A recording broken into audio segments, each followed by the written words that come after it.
ಮಂಡ್ಯ ಜಿಲ್ಲಾ ಕಾರ್ಯನಿರತ ಪತ್ರಕರ್ತರ ಸಂಘದ ನೂತನ ಅಧ್ಯಕ್ಷ ಕೆಎನ್ ನವೀನ್ ಕುಮಾರ್ ಅವರ ಪದಗ್ರಹಣ ಸಮಾರಂಭ ಪತ್ರಿಕಾ ಭವನದಲ್ಲಿ ಯಶಸ್ವಿಯಾಗಿ ನಡೆಯಿತು. ಈ ವೇಳೆ ನಿಕಟಪೂರ್ವ ಅಧ್ಯಕ್ಷರಾದ ಬಿಪಿ ಪ್ರಕಾಶ್ ಅವರು ಅಧಿಕಾರ ಹಸ್ತಾಂತರ ಮಾಡಿದರು.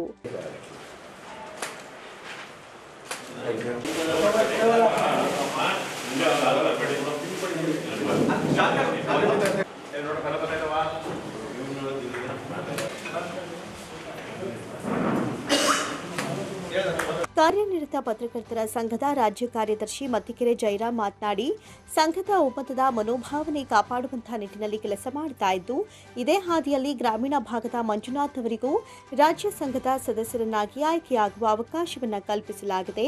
ಜಿಲ್ಲಾ ಕಾರ್ಯನಿರತ ಪತ್ರಕರ್ತರ ಸಂಘದ ಅಧ್ಯಕ್ಷ ಸ್ಥಾನಕ್ಕೆ ಅವಕಾಶ ವಂಚಿತರಿಗೂ ಅವಕಾಶವನ್ನು ಒದಗಿಸುವಂತಹ ನಿಟ್ಟಿನಲ್ಲಿ ಅಧಿಕಾರ ಹಂಚಿಕೆ ಪದ್ಧತಿಯನ್ನು ಜಾರಿಯಲ್ಲಿಡಲಾಗಿದೆ ಅಂತ ಹೇಳಿದರು. ನೂತನ ಅಧ್ಯಕ್ಷರು ಇಲ್ಲಿಯವರೆಗೆ ಅಧ್ಯಕ್ಷರಾಗಿದ್ದವರಂತಹ ಹಾದಿಯಲ್ಲಿ ಸಂಘದ ಏಳಿಗೆಗೆ ಶ್ರಮಿಸಲಿ, ಇವರ ಕೆಲಸಗಳಿಗೆ ಸಂಘದ ಕಾರ್ಯಕಾರಿ ಮಂಡಳಿ ಸದಾ ಸಹಕಾರವಾಗಿ ನಿಲ್ಲಲಿ ಎಂದು ಆಶಿಸಿದರು. ಇಲ್ಲಿ ಬಹುಶಃ ಅಧಿಕಾರ ಹಂಚಿಕೆ ಸೂತ್ರ ನನ್ನ ಎರಡನೇ ಅವಧಿಯ ಅಧ್ಯಕ್ಷ ಸ್ಥಾನದ ನಂತರವೇ ಸ್ಟಾರ್ಟ್ ಆಗಿದೆ. ಮಂಜುನಾಥ್ ಅವರು 2 ಬಾರಿ ಅಧಿಕಾರವನ್ನು ತ್ಯಾಗ ಮಾಡಿದರು, ಕೆಎನ್ ರವಿ ಅವರನ್ನು ತ್ಯಾಗ ಮಾಡಿದರು. ಎಲ್ಲರ ಈ ಒಂದು ಪರಂಪರೆಯನ್ನು ಹಾಕೊಂಡು ಏನು ಅವಕಾಶ ವಂಚಿತರಿಗೂ ಕೂಡ ಒಂದು ಅವಕಾಶವನ್ನು ಕೊಟ್ಟು ಅವರ ಒಂದು ಸೇವಾ ಹಿರಿತನ ಒಂದು ಕೊಡುಗೆಗಳನ್ನು ಸಂಘಕ್ಕೆ ಕೊಟ್ಟಂಥ ನಿಷ್ಠೆ ಬದ್ಧತೆಯನ್ನು ನಾವು ಸ್ಮರಿಸಿ ಅವರಿಗೆ ಒಂದು ಅವಕಾಶವನ್ನು ಕಲ್ಪಿಸ್ತಕ್ಕಂಥ ನಿಟ್ಟಿನಲ್ಲಿ ಹಿಂದಿಂದ ನಾವು ಅನುಚಾನವಾಗಿ ನಡೆಸ್ಕೊಂಡು ಬರ್ತಾ ಇದ್ದೀವಿ.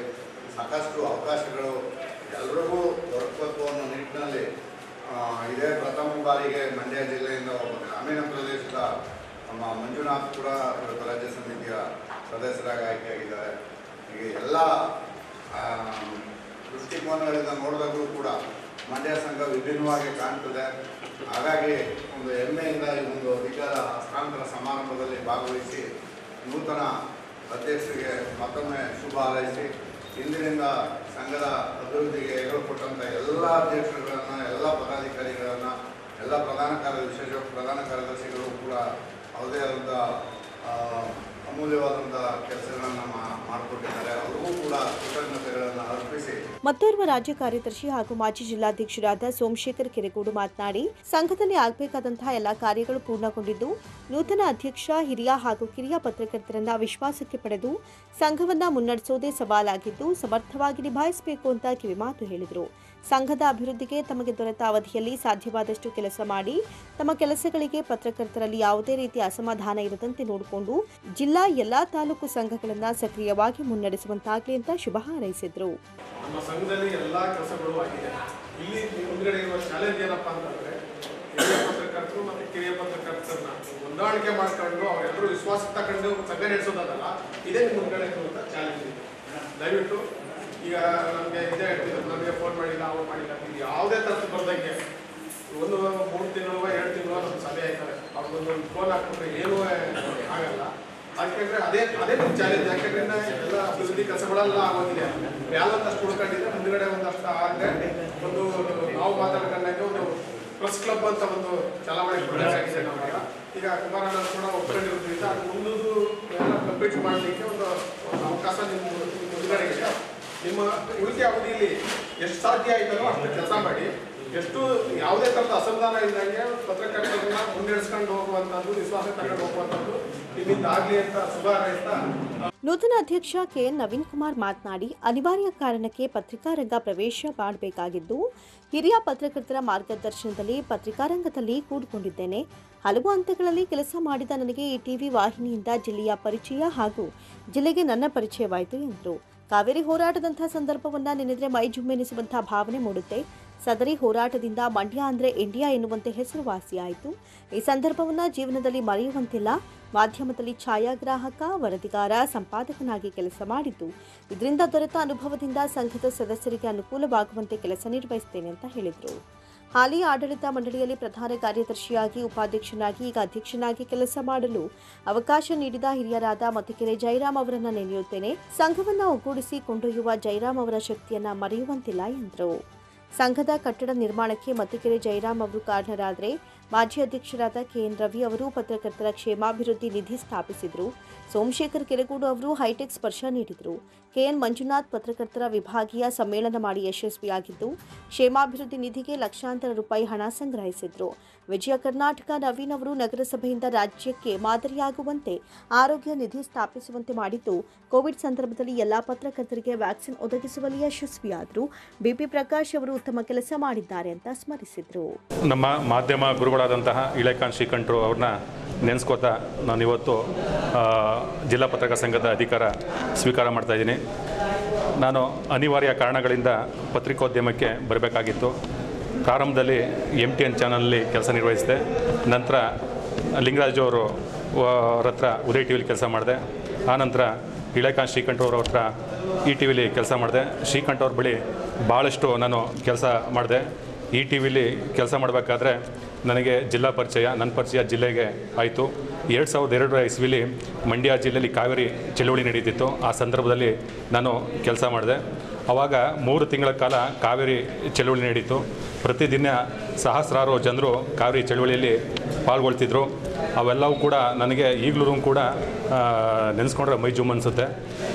ಕಾವೇರಿ ನೀರಿಗಾಗಿ ಮಂಡ್ಯದಲ್ಲಿ ನಡೆದಂಥ ಹೋರಾಟ ಮಂಡ್ಯ ಅಲ್ಲದೆ ಇಡೀ ರಾಷ್ಟ್ರದಲ್ಲಿ ಗಮನ ಸೆಳೆದಿತ್ತು. ಹೀಗಾಗಿ ಅದು ನನ್ನ ಜೀವನದಲ್ಲಿ ಮರೆಯಲಾರದ ದಿನಗಳು ಅಂತ ಹೇಳಿದ್ರೆ ತಪ್ಪಾಗಲಾರ್ದು. ನಮ್ಮ ಚೈತನ್ಯ ಕುಮಾರ್ ಅವರು ಪ್ರಜಾವಾರ್ತೆ ಪತ್ರಿಕೆ ನಡೆಸ್ತಿದ್ರು. ಆ ಪತ್ರಿಕೆನ ನಮ್ಮ ಮಜ್ಜಿನಿ ಕೃಷ್ಣವರು, ಕಲ್ಲಳ್ಳಿ ಮಂಜಣ್ಣ ಮತ್ತು ನಮ್ಮ ಐಡಿಯಲ್ ಪ್ರಕಾಶಣ್ಣ ಸೇರಿ ನನಗೆ ಆ ಪತ್ರಿಕೆನ ಕೊಡಿಸಿದ್ಮೇಲೆ ಪತ್ರಿಕೆ ತೊಗೊಬೇಕಾದ್ರೂ ಕೂಡ ನಮ್ಮ ಐಡಿಯಲ್ ಪ್ರಕಾಶಣ್ಣ ಸಹಾಯ ಮಾಡಿದ್ರು. ಹೀಗೆ ನನ್ನ ಎಲೆಕ್ಟ್ರಾನಿಕ್ ಮೀಡಿಯಾ ಮತ್ತು ಪ್ರಿಂಟ್ ಮೀಡಿಯಾ ಜರ್ನಿ ನಡೀತು. ನಾನು ಈಗ ಮಾಧ್ಯಮದಲ್ಲಿ ಛಾಯಾಗ್ರಾಹಕನಾಗಿ, ವರದಿಗಾರನಾಗಿ, ಸಂಪಾದಕನಾಗಿ ಕೆಲಸ ನಿರ್ವಹಿಸಿದ್ದೀನಿ. ಈ ಅನುಭವದ ಹಿನ್ನೆಲೆಯಲ್ಲಿ ಸರ್ವ ಸದಸ್ಯರ ಅನುಕೂಲವಾಗಂತೆ ನಾನು ಸಂಘದಲ್ಲಿ ಕೆಲಸ ನಿರ್ವಹಿಸಬೇಕು ಅಂತೇಳಿ ನಾನು ನಿಶ್ಚಯಿಸಿದ್ದೇನೆ. ಹಾಗೆ ನಾನು ವಿಶೇಷವಾಗಿ ಈ ಸಂದರ್ಭದಲ್ಲಿ ಮತ್ತಿಗೆರೆ ಜಯರಾಮಣ್ಣನ ನಾನು ನೆನೆಸ್ಕೋತೀನಿ. ಇವತ್ತು ಈ ಕಮಿಟಿಲಿ ಅಂದರೆ ವಿಶೇಷವಾಗಿ ಈ ಅವಧಿಯಲ್ಲಿ ಪ್ರಧಾನ ಕಾರ್ಯದರ್ಶಿ, ಉಪಾಧ್ಯಕ್ಷ, ಇವಾಗ ಅಧ್ಯಕ್ಷನಾಗಿದ್ದೀನಿ. ಅದಕ್ಕೆಲ್ಲ ಕಾರಣ ನಮ್ಮ ಜಯರಾಮಣ್ಣ. ಅವರು ನನಗೆ ಕೆಲಸ ಮಾಡಲಿಕ್ಕೆ ಅವಕಾಶ ಕೊಟ್ಟರು. ಜಯರಾಮಣ್ಣವ್ರದ್ದು ಮತ್ತೊಂದು ಗುಣ ಏನಂತ ಹೇಳಿದ್ರೆ, ಇಡೀ ಸಂಘವನ್ನು ಒಗ್ಗೂಡಿಸಿ ತಗೋವಂಥ ಶಕ್ತಿ ಯಾರಿಗಾರು ಇತ್ತು ಅಂದರೆ ಅವ್ರಿಗೆ ಮಾತ್ರ. ಎಲ್ಲರನ್ನೂ ಒಗ್ಗೂಡಿಸಿ ಮತ್ತು ಸಂಘದ ಅಭಿವೃದ್ಧಿಗೆ ಸಹಕಾರ ನೀಡ್ತಾ ಇವಾಗ ನಮ್ಮ ಕಲ್ಲಳ್ಳಿ ಮಂಜಣ್ಣನೂ ಕೂಡ ಅವರ ಅಧ್ಯಕ್ಷ ಆಗಿರ್ಬೇಕಾದ್ರೆ ವಿಭಾಗೀಯ ಮಟ್ಟದ ಸಮ್ಮೇಳನ ಮಾಡಿದ್ರು. ಜೊತೆಗೆ ಲಕ್ಷಾಂತರ ರೂಪಾಯಿ ಹಣವನ್ನು ಪತ್ರಕರ್ತರ ಕ್ಷೇಮಾಭಿವೃದ್ಧಿ ನಿಧಿಗೆ ಸಂಗ್ರಹ ಮಾಡಿಟ್ರು. ಹಾಗೆ ನಮ್ಮ ವಿಜಯ ಕರ್ನಾಟಕ ನವೀನು ಕೂಡ ಸಂಘದಲ್ಲಿ ಭಾಳಷ್ಟು ಒಳ್ಳೆಯ ಕೆಲಸ ಮಾಡಿದ್ರು. ಏನು ನಗರಸಭೆಯಲ್ಲಿ ಪತ್ರಕರ್ತರಿಗೋಸ್ಕರ ನಿಧಿನ ಸ್ಥಾಪನೆ ಮಾಡಿದ್ರು. ಅದು ರಾಜ್ಯದಲ್ಲಿ ಮಾದರಿ ಆಯಿತು. ಜೊತೆಗೆ ಕರೋನಾ ಸಂದರ್ಭದಲ್ಲಿ ವ್ಯಾಕ್ಸಿನ್ನ ಸಂಘದ ಅಧ್ಯಕ್ಷರು ಎಲ್ಲ ಸದಸ್ಯರಿಗೂ ಕೊಟ್ಟದ್ದು ಮಾದರಿಯಾದರು. ಹಾಗೆ BP ಪ್ರಕಾಶ್ ಅವರು ಕೂಡ ಅವರ ನಡುವೆ ಭಾಳ ಆತ್ಮೀಯವಾದ ಸ್ನೇಹ ಇದೆ. ಅವರು ಕೂಡ ಉತ್ತಮವಾದ ಕೆಲಸ ಮಾಡಿದ್ದಾರೆ. ಅವರು ಪ್ರಧಾನ ಕಾರ್ಯದರ್ಶಿ ಆಗಿರ್ಬೇಕಾದ್ರೆ ಸಂಘದ ಅಭಿವೃದ್ಧಿಗೆ ಭಾಳಷ್ಟು ಕೆಲಸ ಮಾಡಿದ್ರು. ಹಾಗೆ ಏನು ನಾವು ಕೆರಡೆ ನೋಡ್ತಾ ಇದ್ದೀವಿ ಅತಿಥಿಗಳ ಕೊಠಡಿ, ಅದನ್ನು ಕೂಡ ನವೀಕರಣ ಮಾಡಿದ್ರು. ಎಲ್ಲರನ್ನೂ ಒಗ್ಗೂಡಿಸಿ ತೆಗೆದುಕೊಂಡು ಹೋದರು ಪ್ರಕಾಶ್ರವರು. ಇವತ್ತು ಏನಾರು ಅಧ್ಯಕ್ಷ ಆಗಿದ್ದೀನಿ ಅಂತ ಹೇಳಿದ್ರೆ ಅದಕ್ಕೆ ಕಾರಣ ನಮ್ಮ ಮತ್ತಿಕೆರೆ ಜಯರಾಮಣ್ಣವರು, ಸೋಮಣ್ಣವರು, ಮಂಜಣ್ಣವರು, ನಮ್ಮ ಮುದ್ದು ಶಿವರಂಜಣ್ಣ, ಪ್ರಕಾಶ್ ಅವರು, ಮಜ್ಜಿನಿ ಕೃಷ್ಣಣ್ಣವರು, ನಾಮಂಗಲ ಮಂಜೂರು, ಐಡಿಯಲ್ ಪ್ರಕಾಶ್ ಅವರು, KM ದೊಡ್ಡಿ ರವಿ, ನಾಮಂಗಲ ಜಯರಾಮಣ್ಣವರು, ಇವರ ಸಹಕಾರದಿಂದ ಇವತ್ತು ನಾನು ಅಧ್ಯಕ್ಷನಾಗಿದ್ದೀನಿ. ಮುಂದೆ ಸಂಘದ ಅಭಿವೃದ್ಧಿಗೆ ಎಲ್ಲರ ಜೊತೆ ಆಲೋಚನೆ ಮಾಡಿ ರಾಜ್ಯದಲ್ಲಿ ಒಂದು ಉತ್ತಮ ಸಂಘ ಆಗೋ ನಿಟ್ಟಿನಲ್ಲಿ ಕೆಲಸ ಮಾಡ್ತೀನಿ ಅಂತೇಳಿ ನಾನು ಹೇಳ್ತೀನಿ. ನಂತರ ನೂರಾರು ಸಂಖ್ಯೆಯಲ್ಲಿ ನೆರೆದಿದ್ದ ಪತ್ರಕರ್ತರು, ಹಿತೈಷಿಗಳು, ಸ್ನೇಹಿತರು ನೂತನ ಅಧ್ಯಕ್ಷರಿಗೆ ಅಭಿನಂದಿಸಿದರು.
ಈ ವೇಳೆ ನಿಕಟಪೂರ್ವ ಅಧ್ಯಕ್ಷ ಬಿಪಿ ಪ್ರಕಾಶ್, ಪ್ರಧಾನ ಕಾರ್ಯದರ್ಶಿ ಆನಂದ, ಉಪಾಧ್ಯಕ್ಷ ಗಣಂಗೂರು ನಂಜೇಗೌಡ, ಕಾರ್ಯದರ್ಶಿಗಳಾದ ಮಂಜುಳಾ ಕಿಡುಗಾವ್ಲು, ಮಂಜುನಾಥ್, ನಂಜುಂಡಸ್ವಾಮಿ ಸೇರಿದಂತೆ ಹಲವು ಪತ್ರಕರ್ತರು ಹಾಜರಿದ್ದರು. ಫಸ್ಟ್ ಸರ್ಕಲ್ ಉದ್ಯಮಿ ಒಕ್ಕಲಿಗ ಎಫ್ಸಿ ಎಕ್ಸ್ಪೋ 2025 ಬೆಂಗಳೂರು ನಗರದಲ್ಲಿ ಆಯೋಜಿಸುತ್ತಿದ್ದು 3 ದಿನಗಳ ಕಾಲ ನಡೆಯಲಿರುವ ಈ ಎಕ್ಸ್ಪೋವನ್ನು ಒಕ್ಕಲಿಗ ಉದ್ಯಮಿಗಳ ಬೆಳವಣಿಗೆ ಮತ್ತು ಯಶಸ್ಸಿಗಾಗಿ ರೂಪಿಸಿದೆ. ಈ ಕಾರ್ಯಕ್ರಮವು ಜನವರಿ 3ರಿಂದ 5ರವರೆಗೆ ಬೆಂಗಳೂರಿನ ಅರಮನೆ ಮೈದಾನದಲ್ಲಿರುವ ಗಾಯತ್ರಿ ಗ್ರ್ಯಾಂಡ್ ಮತ್ತು ಗಾಯತ್ರಿ ವೃಕ್ಷದಲ್ಲಿ ನಡೆಯಲಿದೆ. ಈ ಬೃಹತ್ ಕಾರ್ಯಕ್ರಮವು ಒಕ್ಕಲಿಗ ಸಮುದಾಯದ ಉದ್ಯಮಶೀಲತೆಗೆ ವೇದಿಕೆ ಒದಗಿಸುವುದರ ಜೊತೆಗೆ ಇನ್ನೋವೇಷನ್, ನೆಟ್ವರ್ಕಿಂಗ್ ಹಾಗೂ ಸಹಭಾಗಿತ್ವಕ್ಕೆ ನೆರವಾಗಲಿದೆ ಅಂತ ಫಸ್ಟ್ ಸರ್ಕಲ್ನ ರಾಜ್ಯಾಧ್ಯಕ್ಷರಾದ ನಂದೀಶ್ ರಾಜೇಗೌಡ ತಿಳಿಸಿದರು. ಸುದ್ದಿಗಾರರೊಂದಿಗೆ ಮಾತನಾಡಿದ ಅವರು, ಮುಂದಿನ ಪೀಳಿಗೆಗಾಗಿ ರೂಪಿಸಿರುವ ಆಲ್ ಇನ್ ಒನ್ ಆ್ಯಪ್ ಆಗಿರುವ ಎಫ್ಸಿ ನೆಕ್ಸ್ಟ್ ಆ್ಯಪ್ ಬಿಡುಗಡೆ ಮಾಡಲಾಗಿದೆ. ಇದು ಭವಿಷ್ಯದ ಪೀಳಿಗೆಗೆ ಉದ್ಯಮ ಸೇರಿದಂತೆ ಹಲವು ಕ್ಷೇತ್ರಗಳನ್ನು ಒಳಗೊಂಡಂತೆ ಸಿದ್ಧಪಡಿಸಲಾಗಿದೆ. ಕಾರ್ಯಕ್ರಮದಲ್ಲಿ ಪಾಲ್ಗೊಳ್ಳಲು ಆಸಕ್ತಿಯುಳ್ಳವರು ಆ್ಯಪ್ ಮೂಲಕ ನೋಂದಣಿ ಮಾಡಿಕೊಳ್ಳಬಹುದು. ಈ ಆ್ಯಪ್ ಮೂಲಕ ಮುಂದಿನ 3 ವರ್ಷಗಳಲ್ಲಿ ಅಂದಾಜು 7ರಿಂದ 8 ಲಕ್ಷ ಉದ್ಯಮಿಗಳನ್ನು ಸೇರಿಸುವಂತಹ ನಿರೀಕ್ಷೆ ಇದೆ.